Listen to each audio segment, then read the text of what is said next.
Before beginning my introduction of our first speaker, I think I'd be remiss not to mention my observation from the floor, and that is there is an overwhelming number of young faces in the crowd. And considering that this is a Sunday, this is your time off from studies or work, for you to come out here to hear us talk about freedom of speech and political correctness, to me is an indication that there is a zeitgeist among millennials, among young people right now. And I know we've got disciples of Piaget and Orwell and Huxley among the crowd. Myself, as a somewhat young Hegelian, I can't help but think that dialectics is real. The mainstream media, the academic pulpit, what we've been fed as the thesis, we're now pushing back, and there is a new antithesis that is forming, and God willing, the synthesis that comes out of it errs on the side of freedom, not social justice, truth, and not political correctness. Our first distinguished guest is a man who introduced neuroplasticity to the world. The idea that our brains are not rigidly hardwired, as was once believed, but that they can change and indeed be rewired. Dr. Norman Doidge is a Canadian-born psychiatrist, psychoanalyst, and a world-famous professor on the faculties of both the University of Toronto and Columbia University in New York. Dr. Doidge began as an award-winning poet and student of literary classics and philosophy at the University of Toronto. He obtained his medical degree at the University of Toronto, then moved to New York, where he's had a residency in psychiatry and obtained a degree in psychoanalysis at Columbia's University Department of Psychiatry and Columbia University Center for Psychoanalytical Training and Research. This was followed by a 2-year Columbia University / National Institute of Mental Health Research Fellowship, where he was trained in empirical science techniques. Dr. Doidge has written over 170 scientific and popular articles, as well as he appearing on several television programs and various documentaries. His New York Times internationally best-selling mind-bending book, The Brain That Changes Itself, with over 1 million copies sold, describes how the principle of healing the plastic brain is becoming established in fact in laboratories, through a greater understanding of the ways in which circuits of neurons function and are created by thought. And Dr. Doidge's more recently published book, The Brain's Way of Healing, presents astounding discoveries in the brain's healing power. He is persuasive and curious as a writer, a rigorous thinker, while the subjects on which he writes are at the very edge of our current understanding of the mind and body. Please join me in welcoming Dr. Norman Doidge.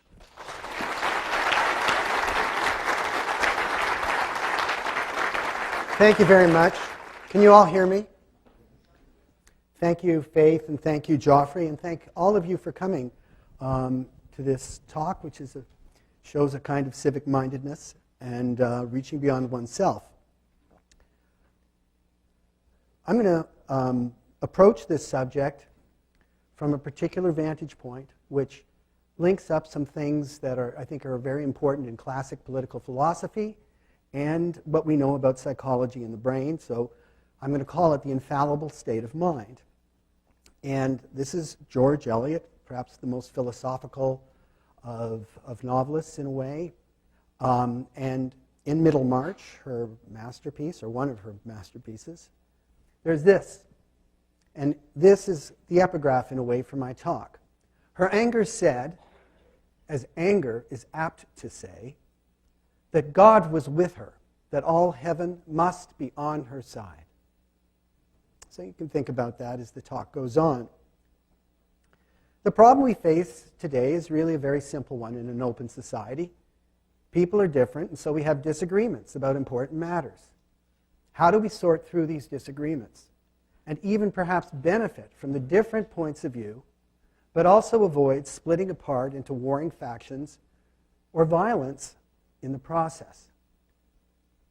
These are the topics today that I'm going to discuss. First, are freedom of speech and political correctness mutually exclusive? Then I'm going to present the classical liberal argument for freedom of speech. It's not just because I want to speak that I ought to be allowed to speak. And why free speech, liberal democracy, and individual liberty are inseparable.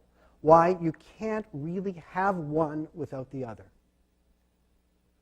I'm going to discuss why robust freedom of speech is the best protection that exists for minorities and for marginal groups, and how the practice of political correctness intentionally undermines freedom of speech and unintentionally undermines many of its own stated goals. And then finally, I'm going to weave into this my understanding of the infallible frame of mind that feels so confident in shutting down others. So, are freedom of speech and political correctness mutually exclusive? This is our world, and you'll notice that the free countries are in green, and the purple ones are authoritarian or totalitarian regimes, and the yellow ones are somewhat in the middle, partly free. And the first thing that strikes one is that most of the green is kind of to the west.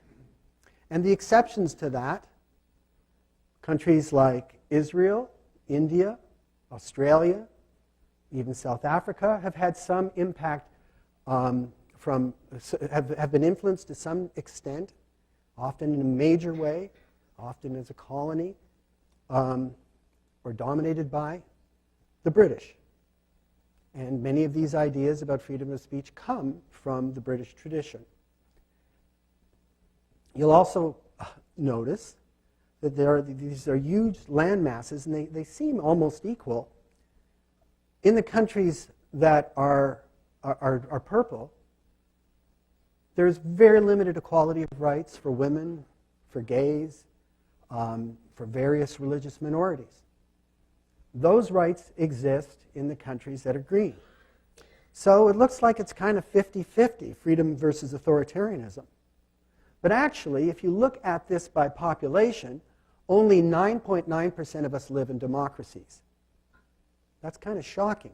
The rest of us live in highly flawed democracies with limited rights or hybrid regimes, and 34%, so 3.5 times, live in authoritarian regimes. So democracy is not in fantastic shape if you look at things in terms of population.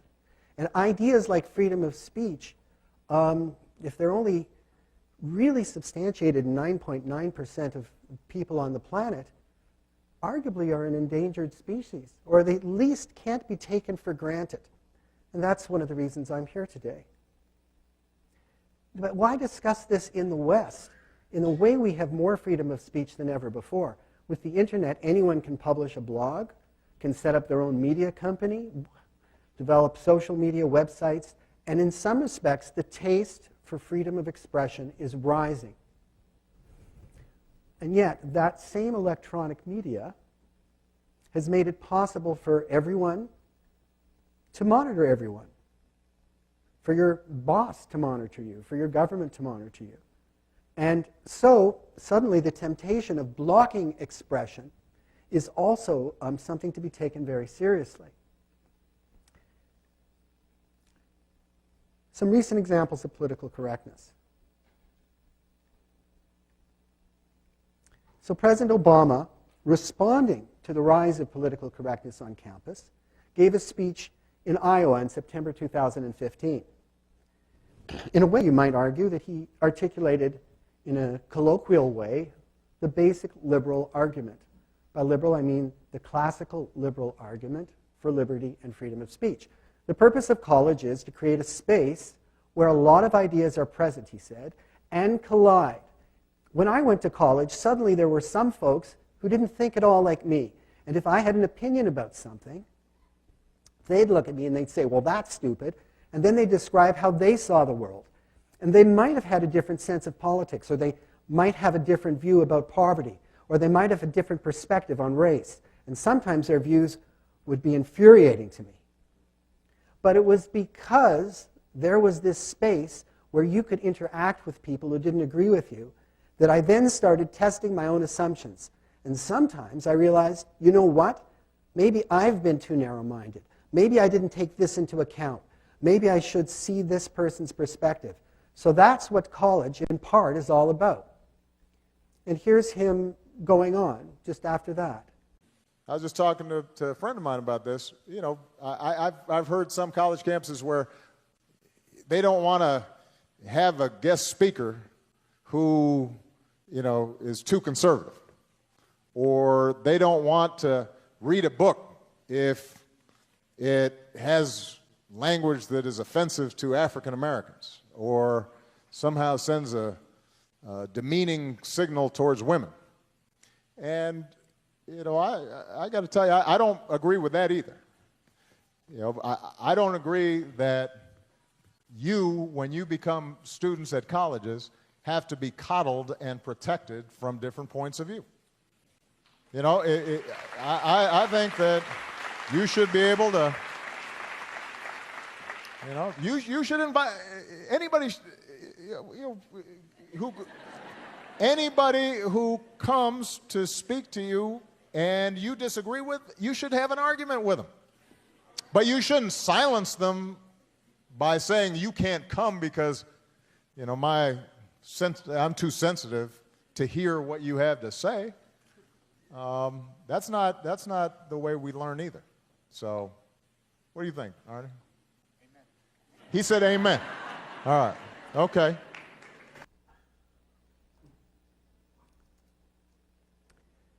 Now, the president used the words coddled and protected, and not listening to people because we are too sensitive to hear what you have to say.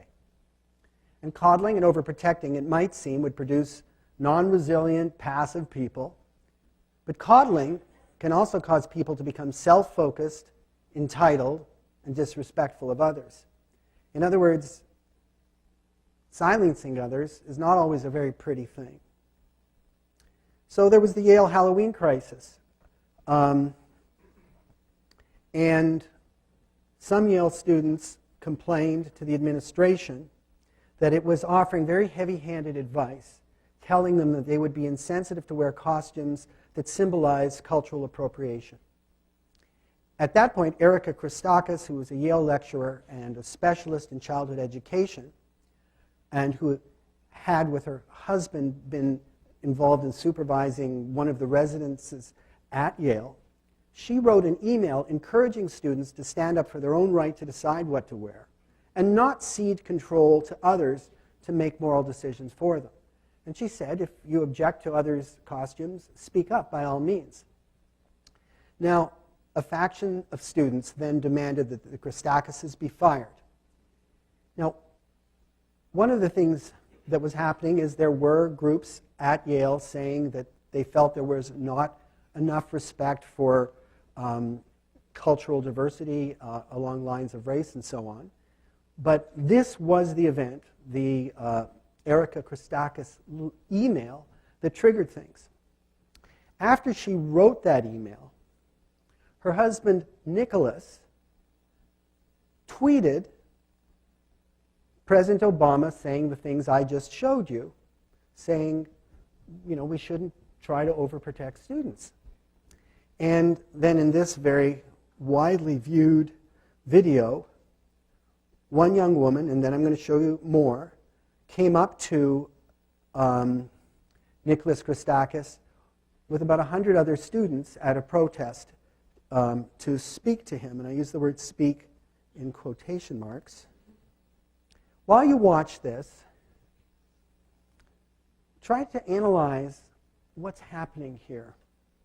The exception is because other people have rights too, not just you. Walk away. Walk away. He doesn't deserve to be listened to. An unsafe space here for all. I deny. Stay quiet. For all Stillman students. You understand that? As your position as master, it is your job to create a place of comfort and home for the students that live in Stillman. You have not done that. By sending out that email, that goes against your position as master. Do you understand that? Then no, I don't agree with that. Then why the fuck did you accept the position? Because Who the fuck hired you? I have a different You vision should than you. step down. If that is what you think about being a master, you should step down. It is not about creating an intellectual space. It is not. Do you understand that? It's about creating a home here. You are not doing that. You're supposed to be our advocate. You should be at the event last night when you hear a Franco say that she doesn't know how to create a safe space for her freshmen in Stillman. How do you explain that? These freshmen come here, they think this is what Yale is? Do you hear that? They're going to leave. They're going to transfer because you are a poor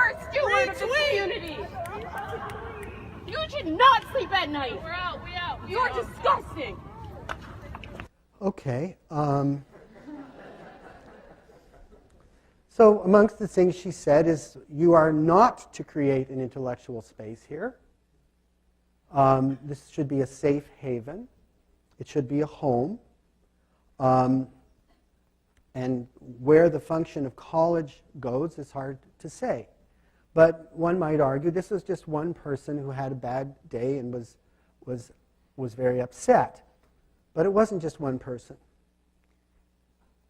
Oops, sorry. It went on, and for quite a while. Do you even I've know who she apologized is? for causing pain. I was looking for the right words. Guys, You have created space for violence. I disagree with that. I disagree with that. You don't get a choice here. I disagree that I've fostered violence. I disagree with that statement. Can I just really Yes. quickly? What is your You name? don't need to bend down. I'm not bending. What's your name? I don't want to. I do not want to shake your Okay. hand. I do not want. I do not respect you. I don't hear that. I'm looking at the smirk in your face, and I'm disgusted. Okay. I am sick. And I'm sick watching them argue with you. After we've been standing outside literally for at least 5 to 6 hours. Between you and Holloway, between last night to now, we've been arguing with people who are not willing to be listened to for a long time. And all I see from you is arrogance and ego. I am sick looking at you. I am disgusted watching Lex argue with you. You were not listening. You were disgusting.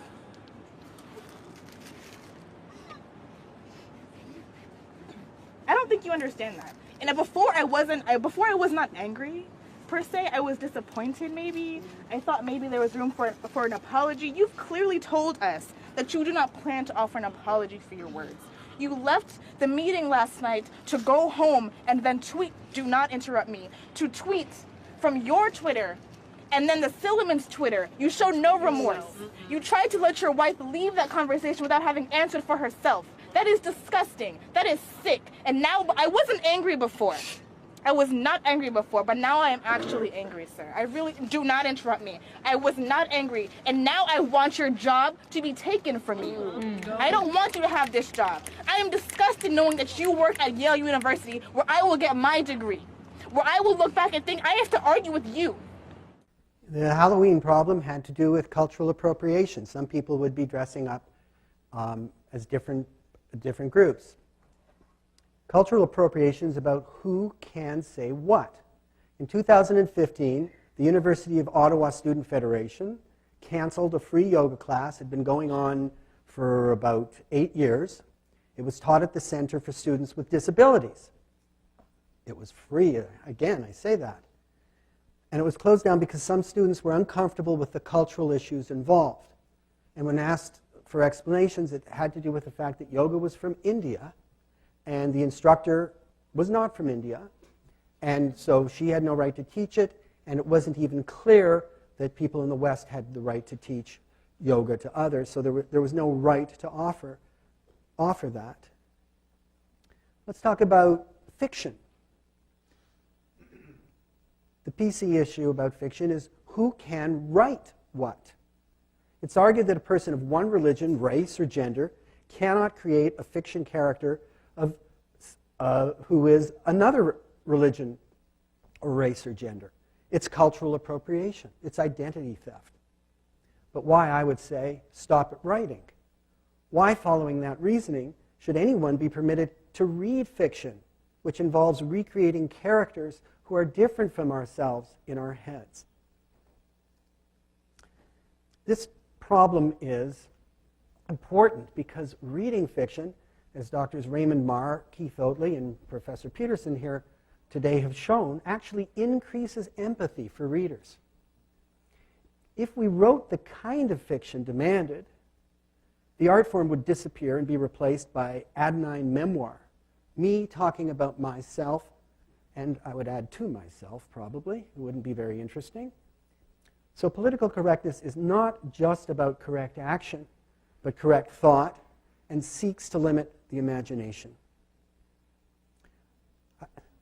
So forgive me for quoting a novelist, therefore, but censorship is rarely self-limiting. This is from Saul Bellows' Augie March, first page. Everyone knows there is no firmness or accuracy of suppression. If you hold down one thing, you hold down the adjoining. If there's an idea that's forbidden, there's something similar to it or connected to it that's arguably forbidden. And so it's a kind of hunt, it's a kind of exercise of scrupulosity that is not self-limiting. People have tried to understand what's going on here. I mean, President Obama picked it up. There's a kind of hypersensitivity afoot. And this first showed itself in the 1990s and late 1980s. And Camille Paglia, the independently minded feminist, thinker, art historian, student of literature, wrote an article called The Nursery School Campus. She wondered, what's new here? She noted, and has noted it since, the hyperprotective helicopter parenting that seems to undermine resilience and independence. Overprotected people will turn to adults or the legal system to protect them, encouraging authorities to regulate and censor others around them, and perhaps encouraging them to, as we saw with the Halloween costumes, censor themselves. This is so different from the 60s where students were seeking freedom. There are new, smaller 1 to 2 children families which encourage a feeling in the child that the world of adults revolves around the child. Compare that to families 150 years ago, or families in Quebec, 70 years ago, where you have 5 to 10 children and you're raised by your siblings. They don't buy that bullshit. They don't think you're so special. Okay, then there are the denatured urban upbringings. People with limited experience in nature, farming, rural life, where self-reliance is a key virtue, think that most of life's upbringings stem not from nature, but societal ills, human decisions about how to distribute goods, awards, and status. And how about the zero-tolerance policies in schools? They encourage immoderation, and they encourage ignoring context of difficulties that they're assessing. Political correctness as a term evolved out of the Russian Revolution. It comes from Russian. It was used by the Leninist left to describe keeping to the party line or the spirit of the party, partynost. And Lenin himself wrote a number of articles about the importance of holding correct political views. So there would be debates, and some people would differ about certain things, but certain views were not politically correct. They didn't go with doctrine. Now, PC was then used by the left later on with conscious irony as a kind of insult to describe someone on the left who had too much fervor towing the party line. So their tendency to dogma and doctrine was so intense that it obscured their own humanity. So that ironic use of PC, and not as a compliment, became mainstream in the 1990s to more or less describe the techniques and attitudes designed to influence society to toe the party line of a liberal portion of the left. Not all of the left is a liberal. So these are the techniques that are familiar to all of us to attack freedom of speech or expression or invalidate speakers and shut them down. We have speech codes that determine what people can't say. They proscribe or forbid. We have forced speech, which mandates what people must say. It prescribes and puts words in people's mouth. We have dress codes, as in the Halloween situation, or other examples. Non-platforming, the term not giving a person a platform, which was, as I understand, originally used in Britain to describe not giving violent fascists a platform. And then it was very quickly applied to not giving anyone from Israel a platform. And then it generalized to not giving a platform to people we disagree with. You can boycott lectures. You can block entrances to lectures. You can drown out lecturers with noise machines, shouting, fire alarms. Professor Peterson's experienced much of this. And you can pour foul human substances on people if that's your thing. And then you can get a huge, you can organize to forbid institutional invitations. So the BDS movement to shut out the attempt to shut out all Israeli academics from having a right to speak, mostly in Europe and North America, would be an example of that. And then internet flash mobs, petitions. I mean, it's pretty hard not to get a petition of 20,000 people objecting to something or someone. It's so easy. Anonymous character assassination. Internet misinformation. So at the pro-free speech rally at the University of Toronto, someone accosted Professor Peterson and said, "Why are there Nazis at this your rally, Peterson?" But there were no Nazis at the rally. But that kind of thing just kept getting repeated over and over. And that's a kind of character assassination attempt. So we're here with a man who survived one character assassination attempt. Then there are threats of shaming to create a chill in classrooms, campus, and society at large. And you know, that's part of the reason I'm here today. Because I have seen things written by students that they feel they cannot, even at my blessed university, discuss many important subjects. One of those letters was actually published in the varsity about a student who was in a bioethics class, and they were discussing sexuality, and they even discussed aspects of transgendered, and he wanted just to do a paper on it. And his very thoughtful, decent professor basically just dissuaded him. So there are things that we're not allowed to talk about or think about. Now, privilege. Privilege is used to say that people who are not from a protected group, which is often put into legislation or in the popular mind, are not entitled to speak on certain issues, certain key issues. So privilege limits who can speak. And it's based on the assumption that people from what is designated as a non-vulnerable group carry a kind of original sin based on the group that they come from. It's usually buttressed by a narrative stating that the person's ancestors did terrible things and had life easy, hence the privilege. By the way, the word privilege also was used by the early communists to describe the bourgeois. And in the early parts of the revolution, it was sufficient to be bourgeois to be rounded up and shot because you had privilege. And of course, many people, many thoughtful people, are scratching their heads because they find it hard to distinguish this kind of categorization from bigotry, since it prejudges people by the group they come from. One of the politically correct methods that's evolving is what I call asymmetrical lawfare. So asymmetrical lawfare is writing law or legal code or institutional code to give an advantage to an accuser who would shut down the free expression of others. And how do you do this? Well, we re-examine evidentiary criteria and what counts for some kind of illicit or problematic activity. So, if you can't prove aggression, allege a new category, microaggression. This involves defining hate speech, discrimination, and harassment down. In other words, lowering the threshold of each of these. These things are important things. The definitions are sliding and changing.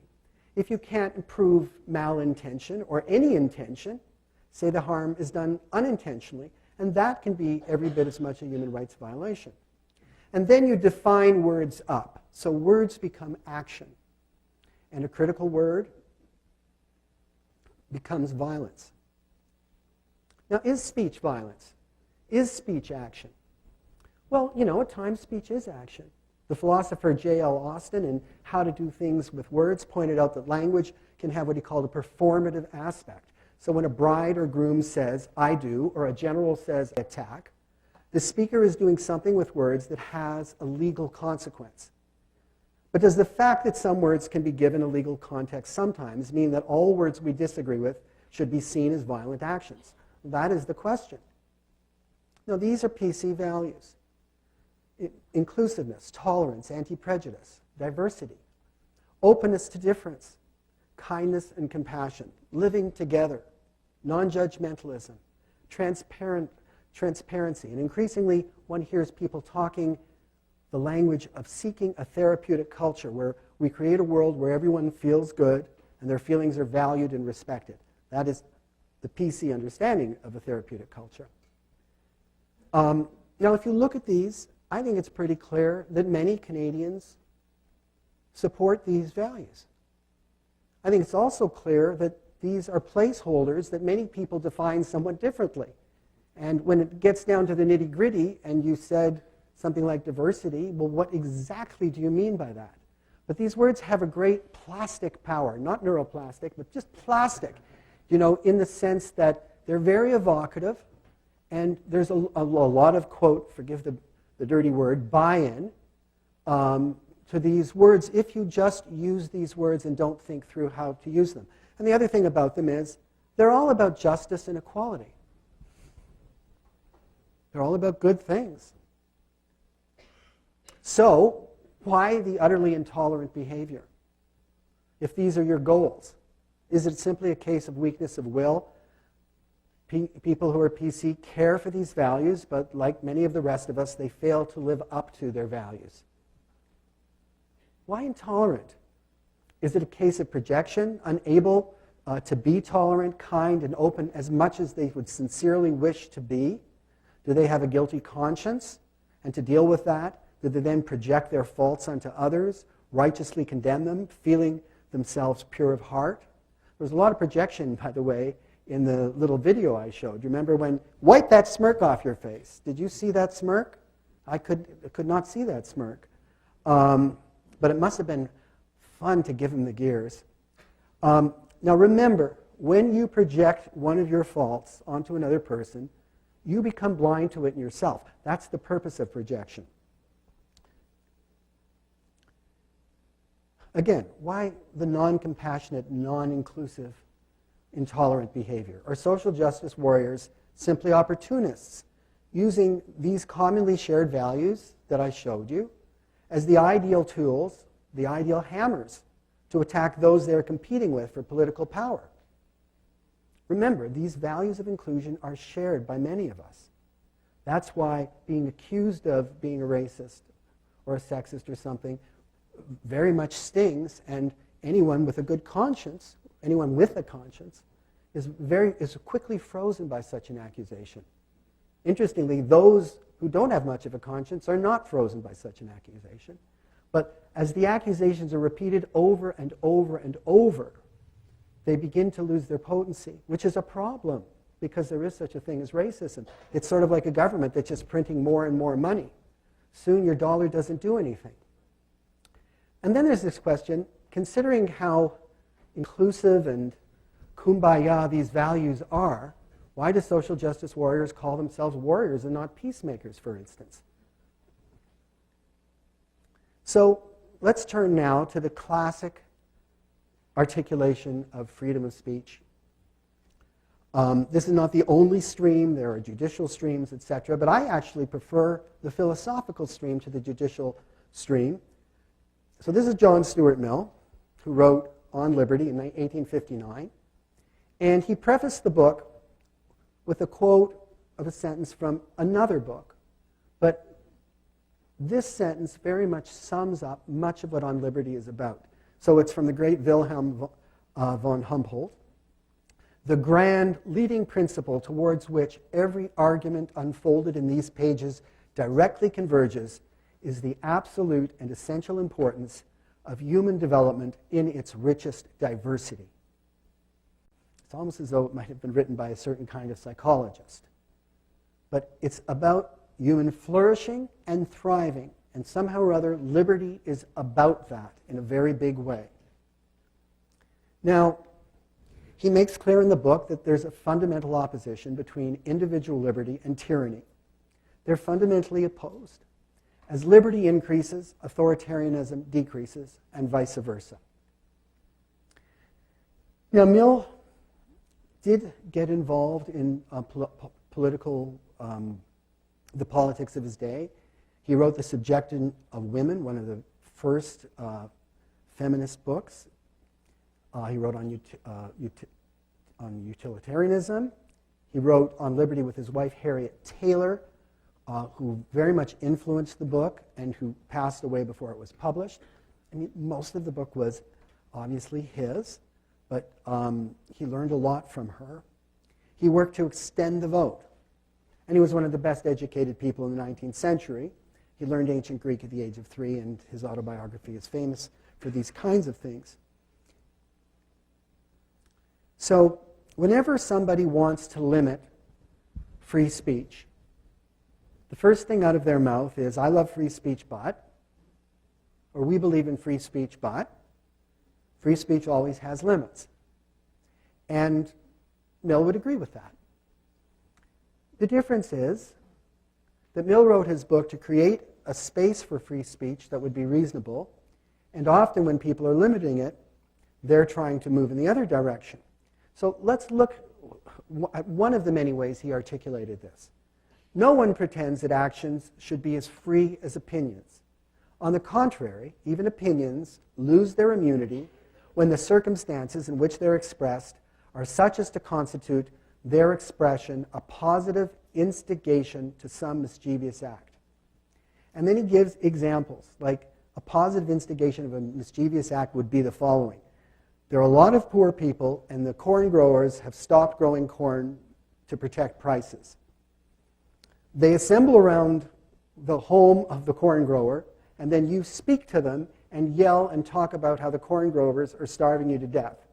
That would be seen as incitement to an angry group of people that's becoming a mob and could immediately lead to violence. So the threshold is fairly high there.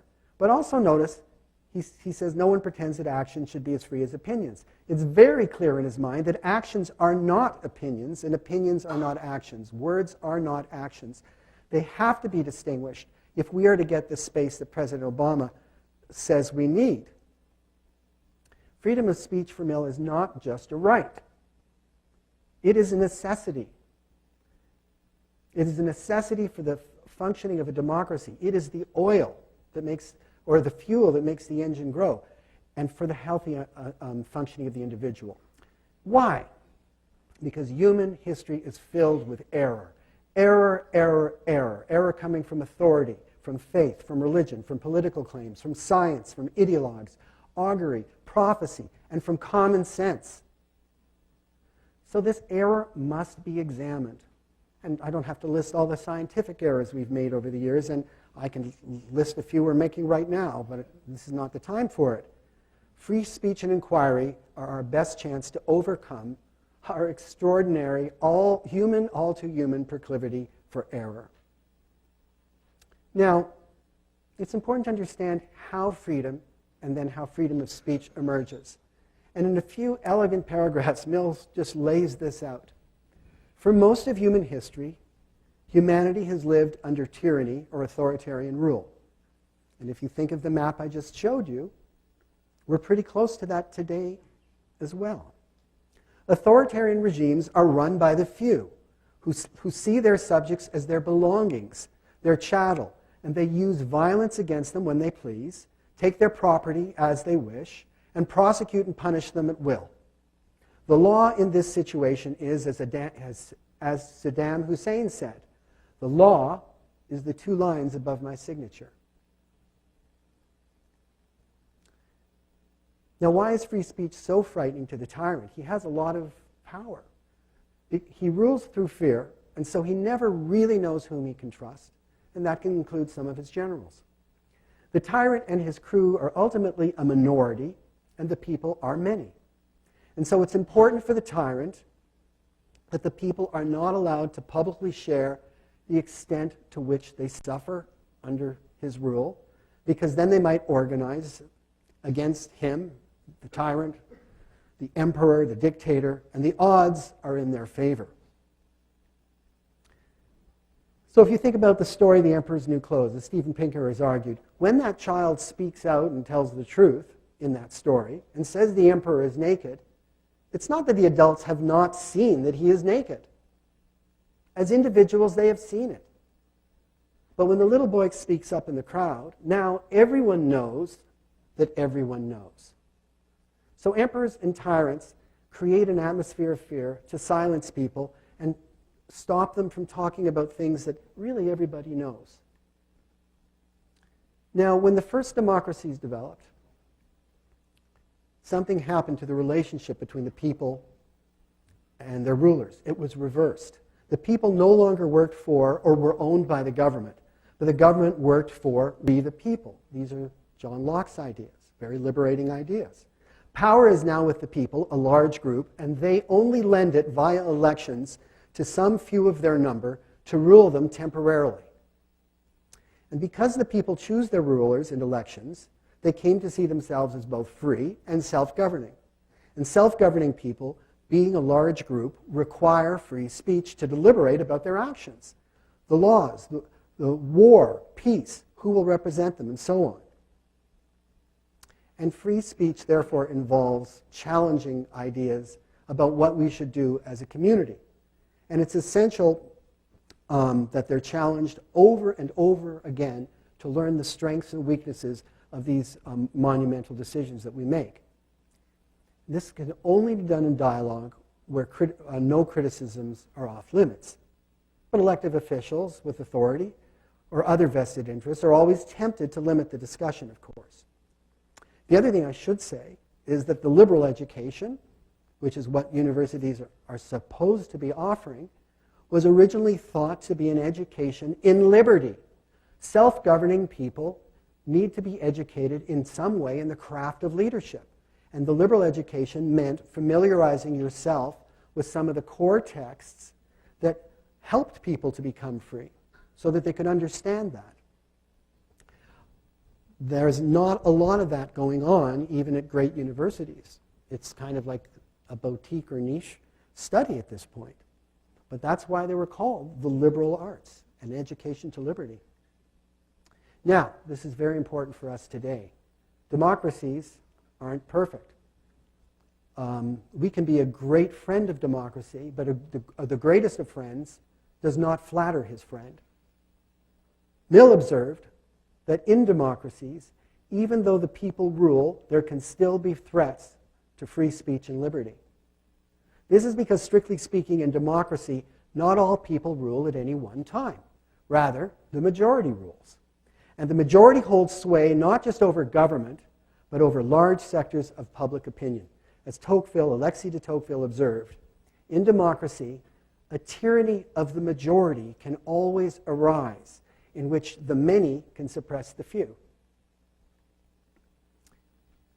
The majority, inflated by their power, their sense of self-certainty, their sense of legitimacy brought about by their greater number, their bulk, can begin to act with a reckless confidence and indifference to others, perhaps not unlike an absolute prince. So following Tocqueville, Mill paid much attention to the fact that custom and public opinion and common ideas can also tyrannize over people. And that, in fact, often in our everyday life, these customs and these opinions can be actually more problematic than even government and laws, because it can put limits on liberty of those who think and act differently from the rest, and it can do it by all different means, shaming, ostracism, and so on, so that you can ruin a life with these things. So why do I say that freedom of speech is especially, it's essential for all of us. We can't function without it in a democracy. But why is it especially important for people who are from minorities and marginalized groups, people who carry minority opinions? I'm sure many of you carry minority opinions in some areas. It's this. One person can't outvote 100. A minority can never outvote a majority. But one person or a minority with a superior argument can publish, write, and speak to 100 or 1,000 or 10,000 or 1 million people, and that gives them a chance. That's why it's folly for members of smaller groups to undermine freedom of speech. Absolute folly. Now, what about the psychology of the person who's doing the undermining? Here Mill introduces a theme. To deny others for speech is to presume oneself infallible.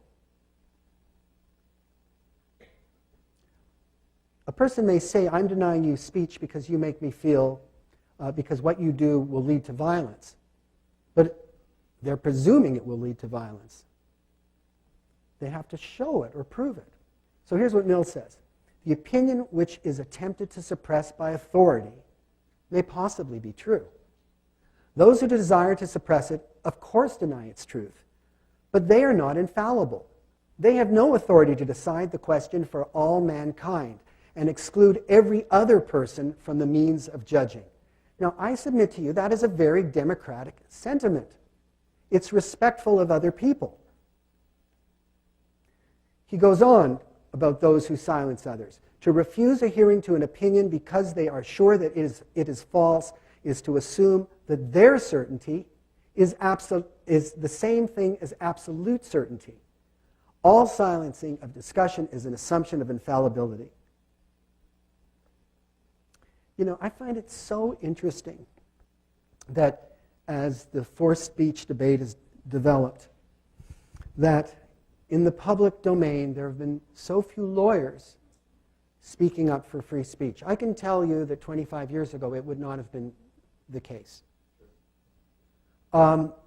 It's also interesting that, you know, our finest text, our most comprehensive text, I would say, on liberty, is written not by a lawyer, someone who loves order and seeks rules for ordering things, but by a philosopher, a man who knows that it is often hard to know things for certain, and who, like Socrates, who influenced this book, sometimes sees that his greatest asset is knowing that he doesn't know. This is the wisdom of acknowledging our ignorance when we have it, and such wisdom has the effect of moderating us by creating intellectual humility, which can actually help people get along. Again, and this is really, really important, you don't know your side if you don't know their side. Quote, Mill, he who knows only his own side of the case knows little of that. His reasons may be good, and no one may have been able to refute them, but if he is equally unable to refute the reasons on the opposite side, if he does not so much as know what they are, he has no grounds for preferring either opinion. Tell that to your favorite know-it-all. This may be one of the 2 or 3 most important points I'm going to make today. If government wants to take away the speech of someone you dislike or force people to say things and you agree with it, it's worse to go along when you agree with it. Mill, let us suppose, therefore, that the government is entirely at one with the people and never thinks of exerting any power of coercion unless in agreement with what it conceives to be their voice. But I deny the right of the people to exercise such coercion, either by themselves or by their government. The power itself is illegitimate. The best government has no more title to it than the worst. It is as noxious or more noxious when exerted in accordance with public opinion than when in opposition to it. And I think it's more noxious. So this is why you shouldn't agree to be forced to do what you believe in. It's even more noxious to give government power when it's doing so is in accord with public opinion or yours, because the coercion is sweetened, and that way it can develop without opposition. In this short-sighted way, we enfeeble our chief protection against tyranny, liberty. Now I want to switch to a different ground, and I'm going to talk about 3 different approaches to the infallible mind. The divided brain, so it's a bit of a neuroscientific take, some things on psychological development, and then something called the inability to mentalize, which is a series of clinical observations. So this is our brain, and it's divided for a reason. A lot of people know it's divided, but don't think about the reason. Our spleen doesn't seem to be divided. Not every organ, our stomach is not divided in this way. Not every organ appears to be symmetrical and divided. And the divided brain isn't about language being on one side and creativity on the other. That was a simplification that came out of the 60s. There's little bits of truth to it, but it's far too simplified. But there are actually some very, very significant differences between the 2 sides of the brain. And the person who put this together is Dr. Ian McGilchrist. He's a psychiatrist. He's an outstanding intellect. I mean, he was a great student of literature as well. And This is his book, The Master and His Emissary. Now, if you look at this is looking at the brain from below. So you don't usually do that, I understand, but if you were underneath a brain and you looked at it very carefully, in fact, you would find that it's broader at the right on the front and broader on the back at the left. So, it's only very grossly that it looks like the two hemispheres are identical. And inside, the connections are also quite different. So, for instance, the length of the connections between cells in the right hemisphere is much longer, and it goes deep into the emotional parts of the brain and reads a lot of what's going on in the body. And the left brain connections are short. It's like they're all talking to each other.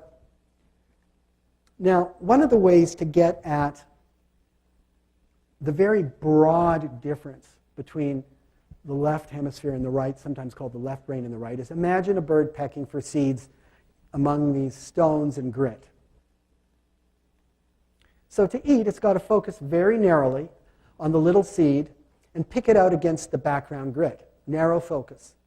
But it also has to keep a wide focus and keep on the lookout for new dangers or opportunities that might come on the scene, like predators, potential mates, or other food sources. So this is more like reality. One of those birds is pecking, but it's also aware that there's another comrade bird nearby. How does it do that? The narrow focus and the wide focus are actually handled by different hemispheres of the brain. Now, this is something very neat about a bird's brain. It's wired so that, let's say, the right eye is completely processed by the left hemisphere. So human beings aren't quite like that. So everything that comes in the window of the right eye is processed in the left hemisphere. So the left hemisphere does all of that narrow focus work to identify the little bits of seed. You're going to have to trust me, this is going to be relevant to political correctness. It focuses on something it already knows is of importance. So this is a big thing about the left hemisphere.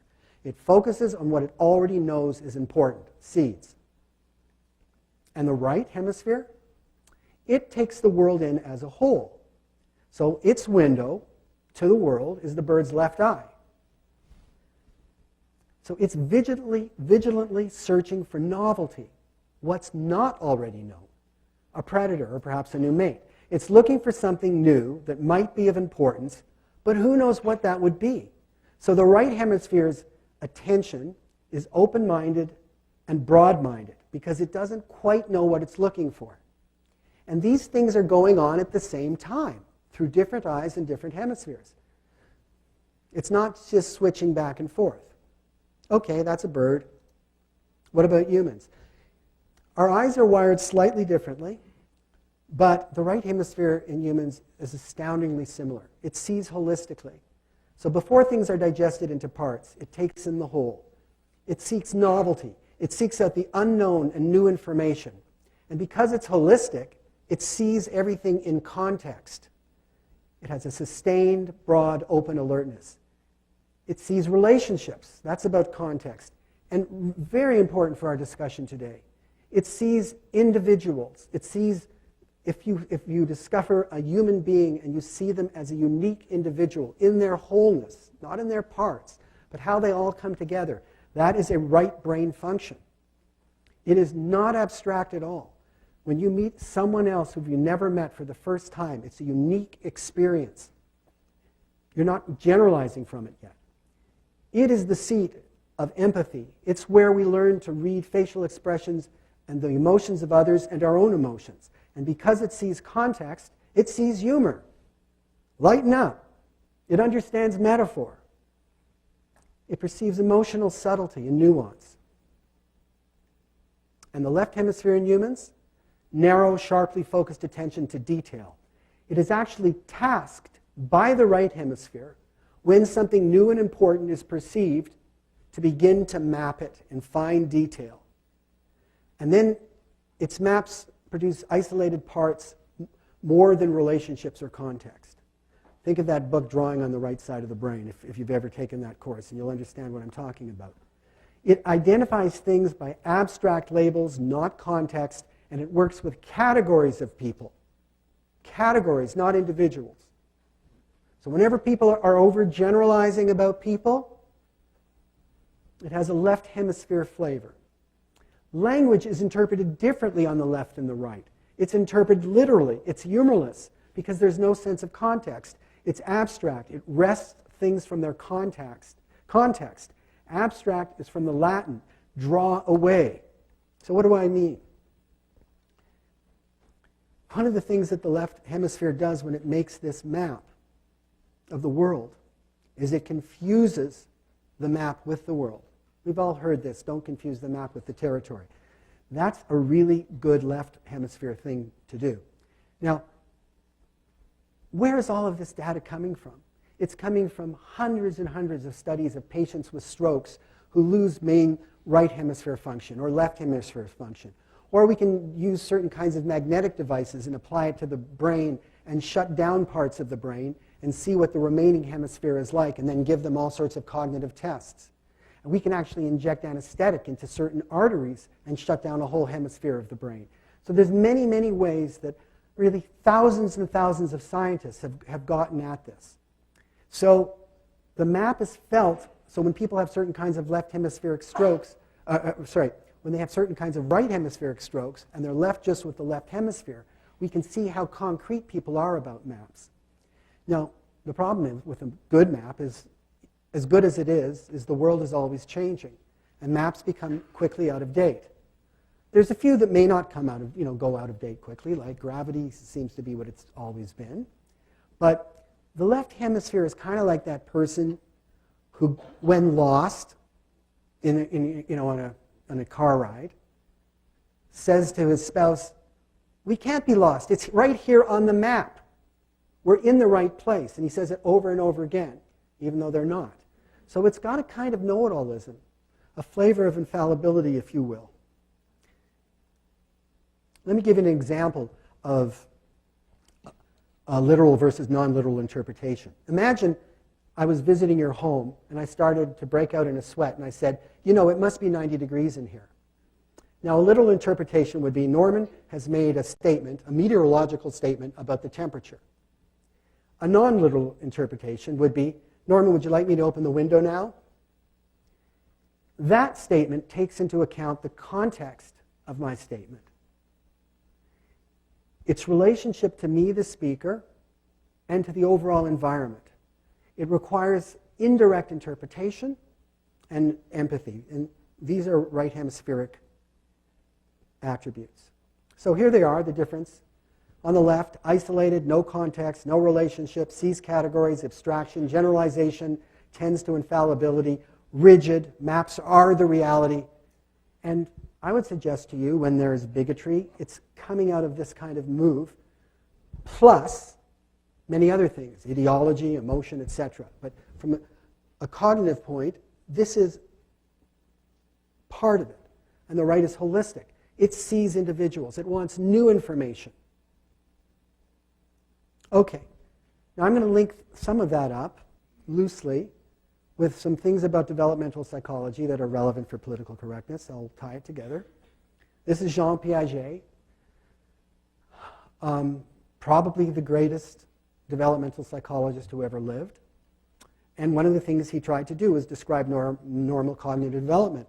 And he got a lot of it right. A lot of it holds up very well, even cross-culturally.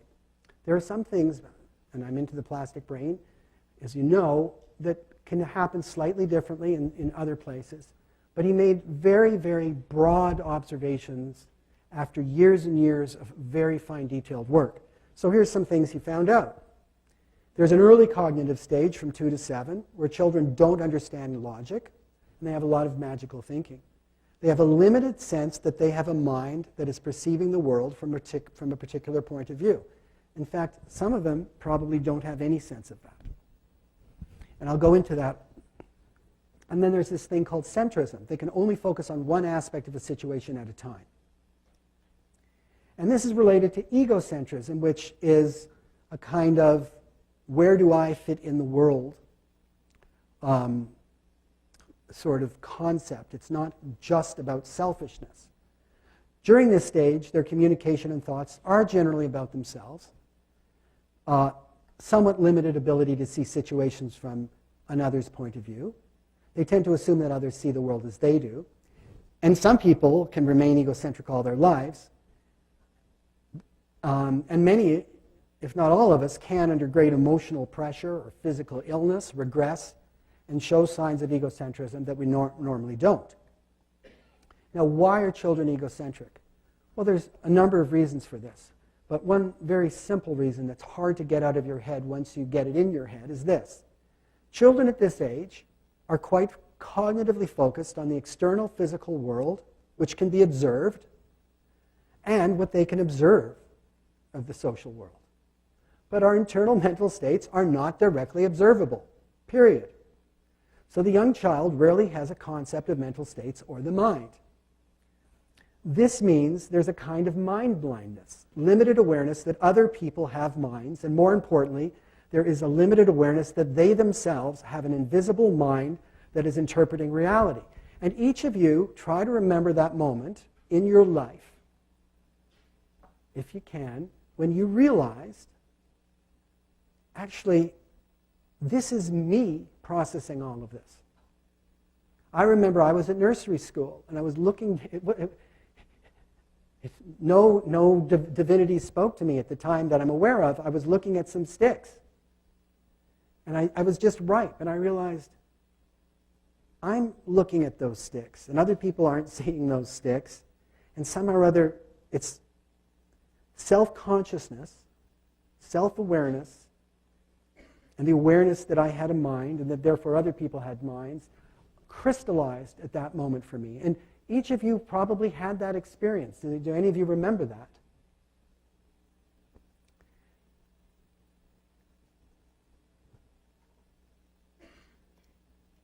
Now, what happens if you're not aware that you have a mind that's processing everything?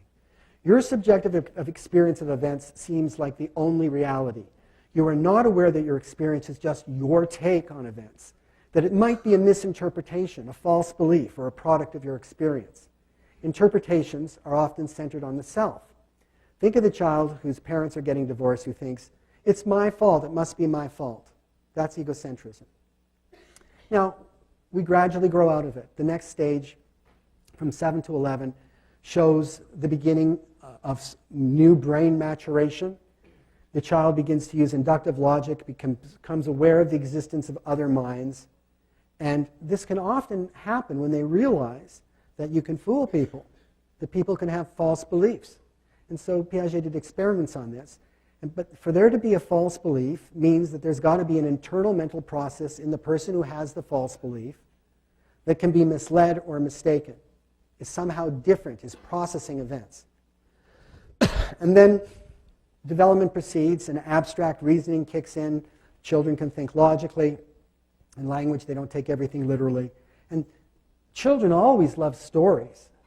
But at this point in time, they can begin to analyze the literature and get much more deeply into the minds of the characters. So they're mentalizing, the ability to appreciate that one has a mind that interprets reality and that other people have such a mind. When you mentalize well, you don't even know you're doing it. It's automatic. It's unconscious. We realize, too, that we make inferences about reality all the time and are prone to error. We realize that the mental states of other people change rapidly, and the only sensible way to know what they are feeling is to inquire or to take a curious stance. If Socrates was the smartest man in ancient Greece, why did he spend all of his time talking to other people who were arguably his inferiors much of the time? It's because there's something motoric about thinking and learning, and that's why dialogue is a very important thing. So you can say, you know, I'd be pretty good in a totalitarian regime. I'm very independently minded. I would just keep my mouth shut, and if there was no freedom of speech, I'd never express myself. And that might work. And also, you might get very, very sick. You might get sick because it might be that if thinking is so important to you, then expressing it and interacting with people about it might just be the thing you need, the way, you know, some of us need to breathe air. So when we mentalize well, we can focus on others. We can form stable relationships. This is all the opposite of the infallible frame of mind. Now, I want to talk about the absence of mentalization in adults, not in kids. There are many situations where we lose awareness that we have a mind interpreting reality. As I said, high states of stress and emotion. And some people never develop the ability to mentalize in the first place. And some have mental illnesses that make it hard to mentalize or to think or imagine. If you're trapped in a very intense delusion, you are probably not mentalizing. One of the things we've learned a lot about mentalizing and its absence by studying the autistic spectrum. And for a number of autistic children, it's very, very difficult. You can be very high on the spectrum and have difficulty reading emotions and mentalizing other minds. In fact, the term mind blindness came out of the literature on autism. And children with autism are teased mercilessly, as you know, it's awful. And imagine what it's like for them not being able to understand other minds when kids are teasing them when they miss things.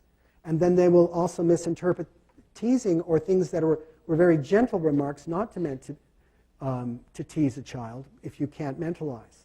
So it's a terrible trap. There's another thing that happens where people arguably can mentalize but they don't, and that's in extreme forms of narcissism. So what the narcissist does is just imagine I'm a big narcissist. What I do is, and I'm dealing with you, I take all of my negative qualities and I attribute to them, to you rather. I keep all my good qualities, so now I'm very pure. But I don't stop there. Then I plagiarize all your special qualities and think they're mine. So if you're in a meeting with a narcissist, you come up with a great idea. He says, "What a great meeting. I can't believe I came up with that idea."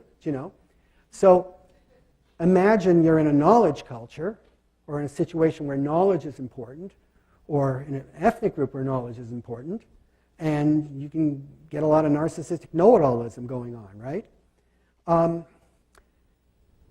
People who never form close, secure attachments with others to help them read their feelings will have difficulty mentalizing. And there's a lot of psychiatric conditions where people have grown up without that input. There was nothing malign. The parents may have had difficulty reading emotions, but then the child has difficulty reading emotions and difficulty mentalizing. But you can see there are just many different causes of mentalizing. And so I've said that in autism, there's often a lot of right hemispheric damage. That helps to explain some of the mentalizing problems. But in very high trauma, in PTSD for instance, we now know that the right hemisphere, parts of it actually go offline. They stop processing. And remember, that's the hemisphere that helps you pay attention to novelty. So you're stuck in a trauma, you're reliving it over and over again. You're in a new situation, but you can't even notice the new situation. And a lot of your feelings and your cognition is cut down, and you can't even read emotion properly. We need to be able to read emotion to read minds. When we can't mentalize, our mental reality becomes the outer reality. They're equivalent, they're isomorphic.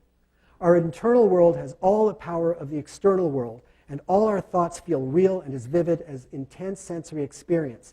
We can be terrified by our own mental experience, therefore. It's so vivid, and we lack the normal ways of reassuring ourselves, such as saying, "I'm just imagining this," or "it might not happen." That doesn't happen. It's all real.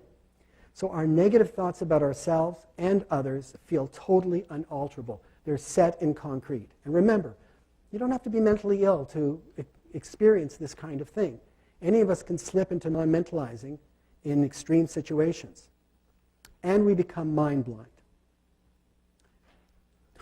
How does that play out, though? We become intolerant of alternative perspectives. We are humorless. We are predisposed to massive generalizations and speak in absolute terms. Men are always, women are always. We understand language literally and often misunderstand nuance. And so we tend to misinterpret others. This is important because we can't read them. We see them as malevolent, and we start blaming and fault-finding, and we get angry. There's rigidity and external focus when you don't have an internal life. We're prone to all or nothing thinking. Our thought processes rigidify. We stick to the first explanation that occurs to us. Think about all the arguments you know, where someone makes a silly first explanation and then they dig into it. So there's a tendency to rigid quasi-infallibility and little awareness of how our behavior is impacting others. We're not mentalizing. This is really important now. Unable to perceive our internal states as internal, we focus on externals, such as school, government, the job, the neighbor, and what others say. And this causes a great problem for us. We become thin-skinned because when we're over-focused on externals and what others say, and we're unable to step back and reflect, our self-esteem regulation becomes a prisoner of what others think. When we don't mentalize, we become hyper-responsive to even the most benign criticism. We are trapped in what we perceive as their point of view about us, and critical words or disagreement can feel like violence because we're so sensitive, and that's why people say, "You're invalidating my existence." So to summarize this psychological brain material, 4 things contribute to moving towards a state where we don't learn or recognize our other points of view and tend toward the infallible frame of mind. Regression to earlier states of functioning under pressure, a reliance on left brain categorization, generalization, taking things out of context. And I can tell you, I could teach a person to become left-brained. I could take any number of ideologies and train them to become left-brained and turn off their right brain functioning. Then we can have mind blindness for a variety of causes. And as a reminder, George Eliot showed, anger makes us feel divine justice is on our side. So all the wisdom of the gods is with us when we are angry. Now this is the final section of my talk. And these are ancient insights into justice and anger. As we've said, political correctness is focused on justice and compassion. And the ancient philosophers, Plato, Aristotle, Socrates, Xenophon, Seneca, and so on, thought a lot about justice. But they didn't often speak about justice in and of itself. They saw it as one of 4 cardinal virtues. And the word for virtue in Greek is arete, and that means excellence. So it's something you cultivate. It's an excellence you cultivate. And the 4 cardinal virtues, when you look at how they talked about them, were often described or seen as interdependent. Cardinal comes from the Latin cardo, and it means that on which something turns or depends, like a hinge. And the idea is that a good life for the individual and the community depends on cultivating these virtues. And you have to do all of them.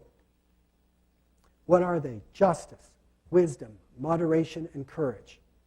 And a virtue, a definition of a virtue, it's a way of behaving that's conducive to happiness over time. They have to be cultivated, and they have to be practiced. Vices are ways of behaving that are conducive to unhappiness, and they're also practiced. Now note, this is an important point. Compassion was not thought to be a virtue. It's only fairly recently, in some respects, that compassion was thought has become a virtue. For the ancients, compassion was a feeling, something available immediately, almost to anyone, to a child. Thus, it wasn't something that was cultivated. It was part of the raw material of being a human being. I'm aware that there are Eastern practices, there are compassion meditations. In the East, compassion was something that was treated like a virtue. So here's justice. Justice is a good thing, so it's understood as a virtue. So it would seem the more justice we have, the better, the more the merrier. And this indeed is the assumption of most social justice activism. How can you have too much of a good thing? The ancients were interested in balance, and they saw that the virtues do not stand each alone. And in fact, by themselves, they can actually and sometimes even be problematic. They observed that the practice of justice, for instance, without wisdom or moderation, often led to terrible consequences, even in the democracies. It's a painful truth. History's greatest crimes have been committed in the name of justice. In the name of justice, the Spanish Inquisition. In the name of justice, taking this man, an Anabaptist, and burning him alive for heresy. In the name of rights, our treasured human rights. In the name of the rights of man, the French Revolution's reign of terror. And this, ISIS. It's all about justice, according to them.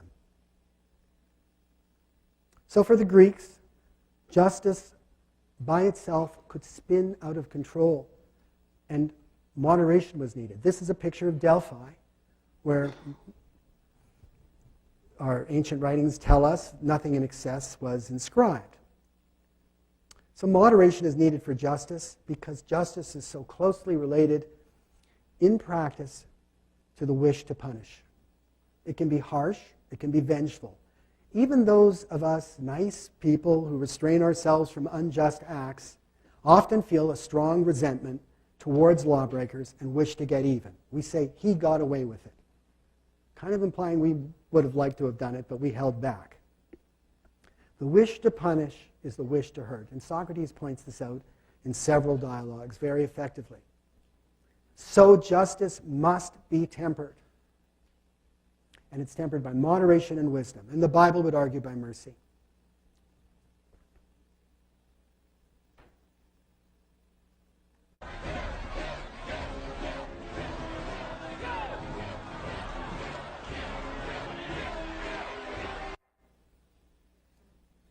This is a side of it. Justice can become suddenly harsh in groups. And Freud pointed out that people in groups can readily regress and express terrible hostility. One of the things he said in group psychology and the analysis of the ego was in groups people delegate their conscience to their chosen leader of the time. And if the leader sanctions aggression, suddenly civilized people can rapidly become unbounded by conscience, and you can see the extraordinary aggression that can be lurking. Think of anti-Semitism in the Middle Ages. It wasn't just the sinners who sanctioned setting Jewish homes, synagogues, and people on fire, but the saints. And once a saint says kill, there's little stopping the crowd from becoming cruel, because in a way their conscience is permitting it. Now, you just saw private justice, Simpson style. Private justice is relevant today because of changes, I think, in the various tribunals and legal codes that we're seeing, which are privileging subjectivity. Private justice can escalate false claims.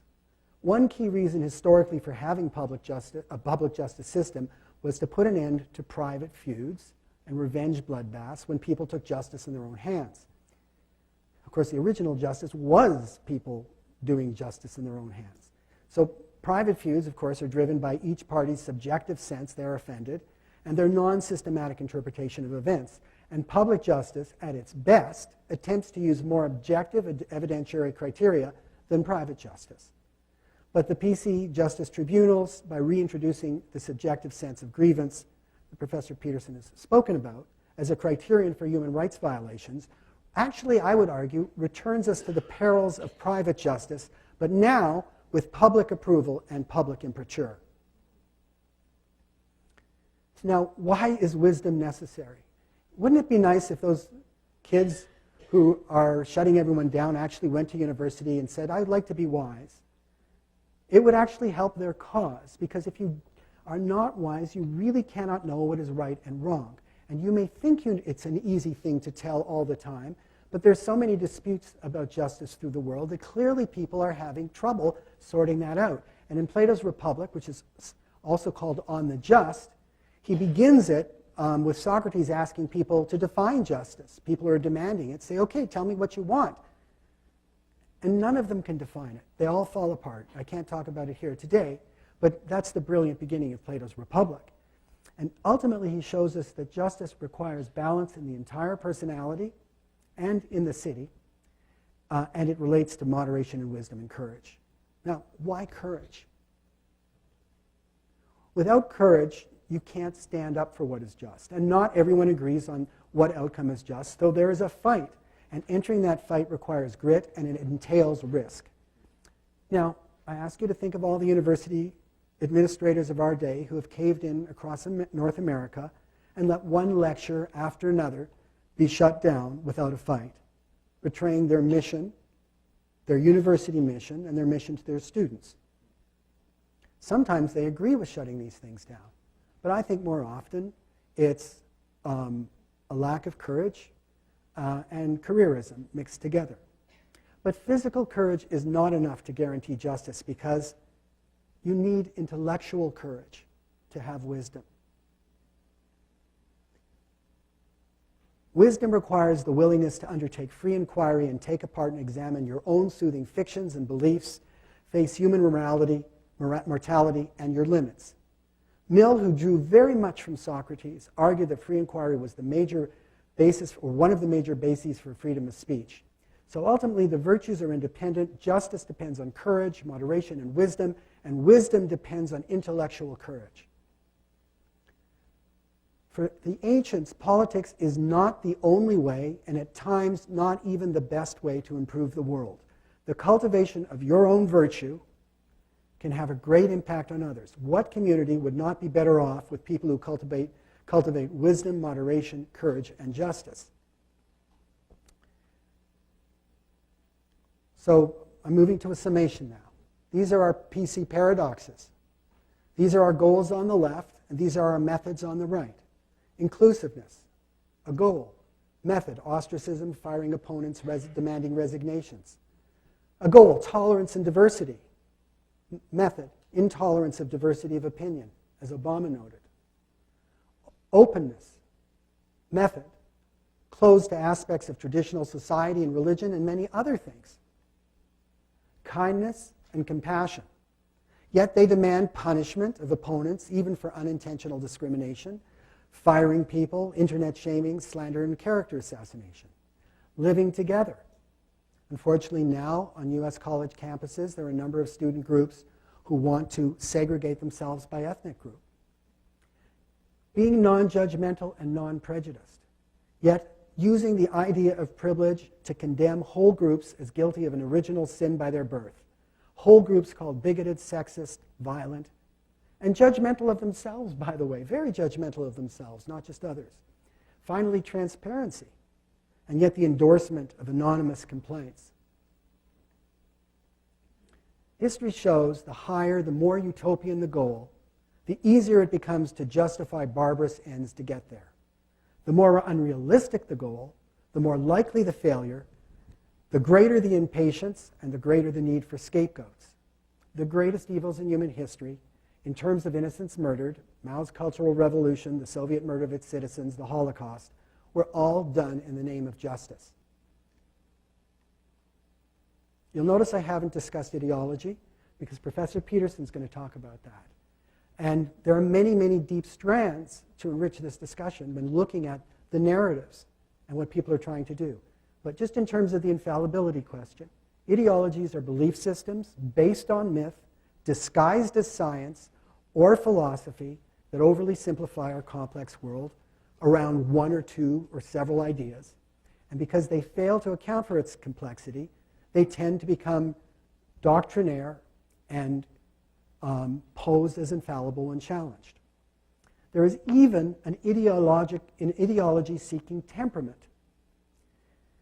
Eric Hoffer, who wrote The True Believer, described a very interesting phenomenon, which is during Hitler's rise to power, when there were Nazis and communists on the street, and after the end of the Second World War, where there were still Nazis about and communists in Eastern Europe, people would often switch from being a communist to a Nazi or a Nazi to a communist, even though superficially, these were very, very different ideologies that, hated each other. And one of the things that Hoffer was able to point out when he analyzed these people is they were fanatics. And fanatics were people who had a sense of self which they completely detested. So to say they had low self-esteem doesn't quite capture how hostile and angry they were to themselves. And what the ideology did to them is it didn't grow their self. They didn't want to grow that sick self. It obliterated their self. They wanted obliteration. And there are other people that I've seen over the years who show signs not of a terrible negative self so much as not having a strong sense of self at all. And they can turn to ideology which gives them the structure they feel they don't have internally. And if they're not mentalizing, it's very appealing. So some final words on forced speech. That triggered us getting together and talking to you today. Professor Peterson pointed out that there's a tangle of laws in Canada which, if taken together, can be read as allowing the government to, in effect, force people to say things they don't believe. And some people like to say, oh, that couldn't be possible, or it didn't happen. And Professor Peterson got 2 letters from U of T, well-lawyered letters, basically saying, you've got to change your position on forced speech. In other words, they read it the way he did. And he debated a professor of law who basically said, yes, it's possible that you could be called before the tribunal if you don't go along with saying words that we think are now mandated. And the head of the Ontario Human Rights Commission, when asked, well, is he in violation? She repeated the law. She didn't say, oh, no, that couldn't happen here in Ontario. And then the lawyers he consulted and others since. So there's free speech and there is forced speech. This is our charter. Section 2B grants everyone freedom of thought, belief, opinion, and expression. Notice expression comes last. The first part is thought, belief, opinion. Expression, including freedom of the press and other media of communication. The rights are together because they're connected. Free expression is a necessity, a necessary condition for the free formation of thought and belief. And anyone who wants to argue that compelling a person to say things they don't believe in is not a violation of their freedom of thought, belief, and opinion seems to me to be very much stretching the charter.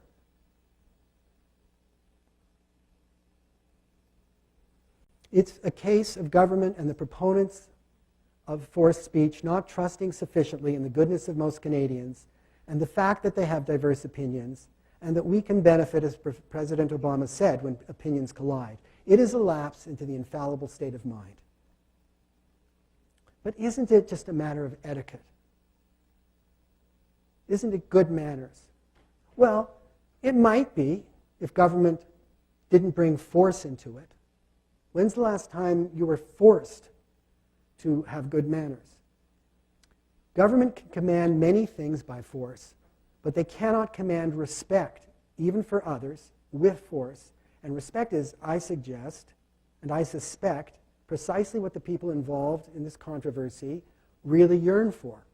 So I think it's actually quite amazing that those who drafted this legislation have not summoned the creativity to find a solution to this problem that does not trample on other rights.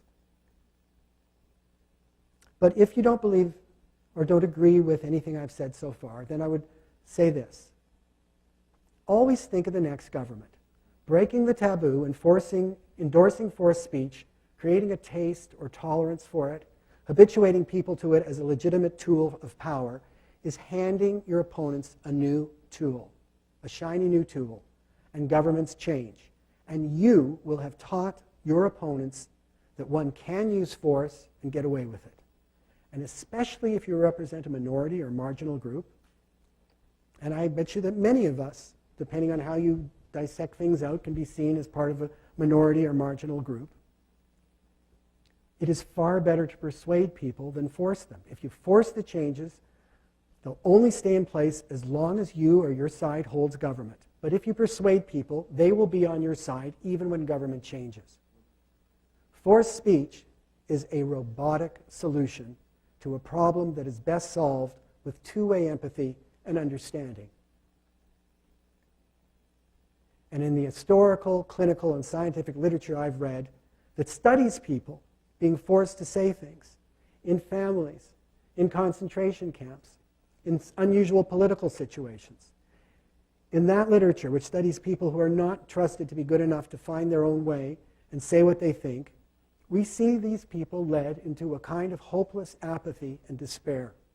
It leads to a kind of abdication of authenticity and even their moral development. So, I said that political correctness today is indeed mutually exclusive with freedom of speech. There's a tragic irony that the PC attack on free speech is that the tragic irony of the attack on free speech is that free speech is one of the most durable protections minorities and marginalized groups have ever had. And the shutdown and invalidation techniques undermine the very ideals they purport to defend and are based on the proponents claiming an infallible state of mind about what is compassionate, good, safe, and effective. In this kind of solution, nobody wins. Political, moral, and scientific progress, as well as our individual health, require a community that has a place for verbal argument. That's not violence. It's the sublimation of our differences into a verbal form far less vicious than true violence. So the very individuality that PC proponents treasure derives from liberty, which itself must be protected from two equally powerful human tendencies, that of authoritarianism and human know-it-allism. And I conclude my last slide with Mill's wisdom and his principles, that mankind are not infallible, that their truths, for the most part, are only half-truths, that unity of opinion, unless resulting from the fullest and freest comparison of opposite opinions, is not desirable, and diversity is not an evil, but a good, until mankind are much more capable than at present of recognizing all sides of the truth, are principles applicable to men's modes of action, not less than their opinions. Thank you.